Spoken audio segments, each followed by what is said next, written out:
మహిళలకు బస్సు ఫ్రీగా ఇస్తే ఆల్రెడీ కూడా హైదరాబాద్కి పోతానంటే చూడలేదు. ఈ ఉత్సాహం కూడా చూడలేదు.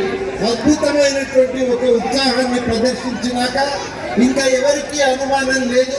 హస్తం గుర్తు మీద ఓటు వేసి కాంగ్రెస్ ను గెలిపిస్తారు, నీలమ్మను ఎంపీ చేస్తారనేది చాలా స్పష్టంగా అర్థమవుతున్నది. ఇంకా అనుమానం కూడా అవసరం లేదు. మరి ఇంతగా కదిలి వచ్చిందంటే కారణం లేకపోలేదు. కారణం ఏంటిదంటే మోడీ గారు గ్యాస్ రేటు పెంచితే ఇవాళ తెలంగాణ ప్రభుత్వం ఏర్పడినాక రేవంత్ రెడ్డి గారి నేతృత్వంలో గ్యాస్ సిలిండర్ ధర సగానికి సగం తగ్గించుకోగలిగినాం. అందుకని వాళ్ళు ఇంతమంది హాజరైన మహిళలకు ఉచిత బస్సు ప్రయాణం ఇదివరకు ఎన్నడూ కూడా ఎక్కడ మనం ఇటువంటి చూడలేదు. మహిళలు వాళ్ళకు బస్సు ఇస్తే ఇలా చాలా మంది వాళ్ళని ఇబ్బంది పెట్టి అవమానిస్తున్నారు. వాళ్ళకెందుకు బస్సు?